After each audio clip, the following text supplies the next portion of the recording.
Yo,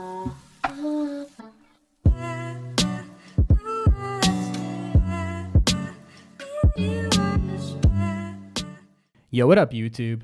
One of, if not the most interesting champion to play in For Honor.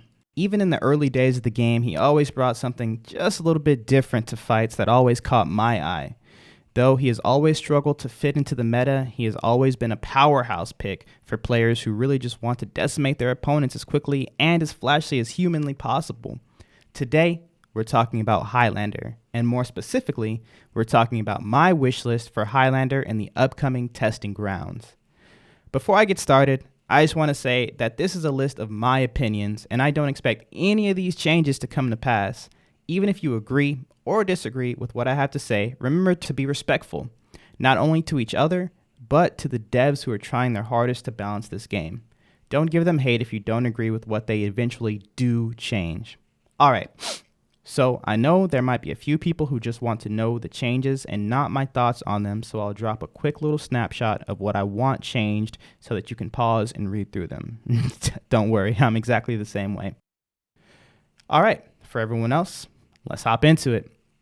Oh, one more thing before I begin. The numbers next to the changes are my opinion on the priority of these changes from 1 to 5. Think one or all of these has a different priority? Comment what you think below. So, about that first point, this has been brought up more times than I can count in my stream. And I also stream Monday, Wednesday, Friday, and Saturday at 12 p.m. Central, twitch.tv/Mulisious, by the way. Highlander's damage, or more specifically, becoming a big damage dealer again. Before the CCU, Highlander was barely held together by his soul-crushing damage that would kill most of the cast in just 3 hits. This was obviously not super healthy for the game, but it was the only thing keeping him from being unplayable. Speed buffs aside, the CCU was meant to normalize damage across the board. Think of it like a graph that shrinks into itself, so damage is more universally the same. Low numbers go up a little, middle numbers stay the same, and high numbers come down a bit. If you played the game since the CCU, you know that this is not exactly what happened though. Highlander lost a total of 65 damage that update. Because of this, even characters that used to do less damage than him are out-damaging him now. But how is this a problem? Well, matchups stayed relatively the same. So for example, Berserker, who is faster, has better hyper armor, and counters Highlander because of his dodge attacks and fast heavy feint into lights, now does higher max and overall damage than Highlander. I know that was a mouthful. While I don't think just boosting damage numbers back up is the right way to go about it, changing Highlander back into a big damage dealer would be one way to solve his current problems. However, there are other things on this list that I'd rather see happen, so I give this a 2 out of 5 on the priority scale. Next, and probably one that we would like to see on all of our favorite underpowered heroes, a way to deal with dodge attackers and dodge rollers. As it stands now, and for the past 4 years, Highlander's #1 threat to his bread and butter offense has been dodge attacks. Now this wasn't initially a huge issue since there were only a few heroes that had an extended iframe dodge attacks, but as we all know now, that has long since changed. So much so that about half of the cast now has them. These dodge attacks essentially mean Highlander will not be able to use his kick or kick into grab or grab by itself while they have stamina and are in neutral.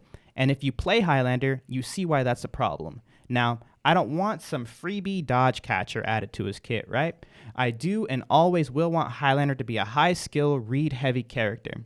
All I want is for a way to actually punish these people if I know they're going for a dodge attack. While I do believe this is easier said than done, what I propose is giving one offensive stance tool the ability to punish dodge attacks and rolls from neutral. Yes, there's offensive stance heavy cancel, but realistically that doesn't work at even mid to high skill levels, right? To me, grab from neutral would be the best option, so hear me out. While its main purpose is to catch people at a distance, I think it would be more than okay as something that also caught habitual dodge attackers from neutral as well. Essentially, it tracks and beats dodge attacks, but still works the same when using kick into grab or any combination into grab with it. Of course, this is just an idea, because raising concerns without a way to fix them seems redundant to me. I realize this would be a harder way to go about it, but with a 5 out of 5 on the prio scale, I do think this is an issue that the devs should be focusing on. Alright, so here's my favorite idea. which is something I really want added. Before I tell you what it is, though, let me ask a quick question. What's one of the most hype moves to see used when watching For Honor? If you said anything besides deflects, well, then you're entitled to your opinion. Now, I don't want to give Highlander a deflect, but with the next item on the rework wishlist being a way to help Highlander stay in offensive stance easier, I do think giving him a deflect-like option in offensive stance would be a really cool addition to his kit. Besides dodge attacks, Highlander struggles even more than ever against undodgeable attacks from neutral. While this wasn't an issue in the past, more and more characters are getting undodgeables either from neutral or as a fast secondary attack. Once again, I don't want a free way for Highlander to deal with this issue. What I want is a skill-based option added into his kit so he has the ability to counter it. What is this ability? Well, it's hyper armor on offensive stance dodges. Now, it seems crazy, right? But think about it. If the devs give it the same timing as a deflect, this would lead to some extremely cool outplayability with Highlander, plus it isn't super easy, so it keeps him balanced overall. While I can see why some might not like it, I believe this is a must-have for Highlander's kit going forward. But staying in offensive stance in fights isn't the most important thing, so I gave the issue overall on the wish list a 3 out of 5. If you're like me, you probably ask a lot of questions when it comes to balancing for the game. One of my biggest questions from the very beginning of Highlander's release was, why does he run so slow? Now, for the For Honor vets out there, you remember that we used to be able to control run speed with armor stats. With this, Highlander could keep up fairly well with the cast, but since the removal of those stats, he has remained the slowest character in the game. Despite his massive unrestricted legs and big but overall lighter than most weapons, I'd be open to the devs letting us know just why he's so slow. Then at least I could wrap my head around it. But until that day, I give this a big old 6 out of 5 on the prio scale. Speed my boy up, even if it's just an offensive stance run or something like that. All right, so another thing that bothers me that maybe a lot of people haven't realized about Highlander's kit is that his offensive stance light attack actually has more guard break vulnerability than his offensive stance heavy kick and any other light attack in the game. Why is this? I don't know. But I would love to stop being guard broken out of my offensive stance lights. If I knew why it was this way, maybe I'd be okay with it. Unfortunately, I do not. So I give this a 4 out of 5 on the prio scale. And finally, the last thing on my Highlander rework wishlist, some changes to Celtic Curse. This is by far one of my favorite moves that Highlander has. The way it can change the tempo of any fight is really cool to me. While this move was quite the menace some years back, it has become more or less just another move you don't throw out because of how easily counterable it is. Now, speeding up Celtic Curse would be nice, but I don't want a lot here.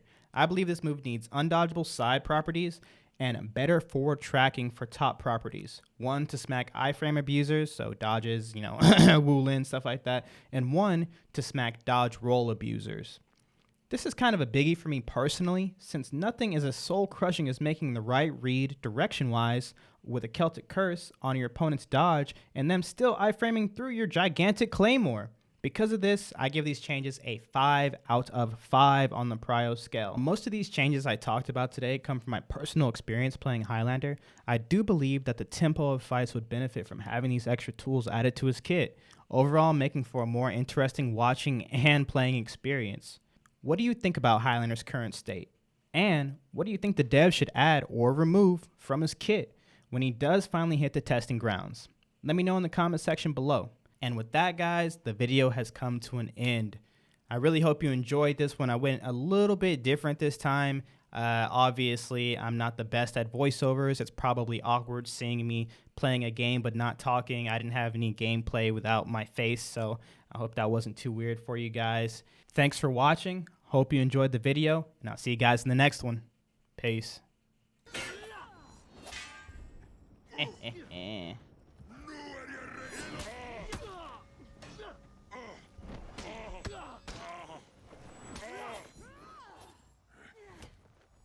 What is revenge? Am I not getting absolutely smacked on, bro?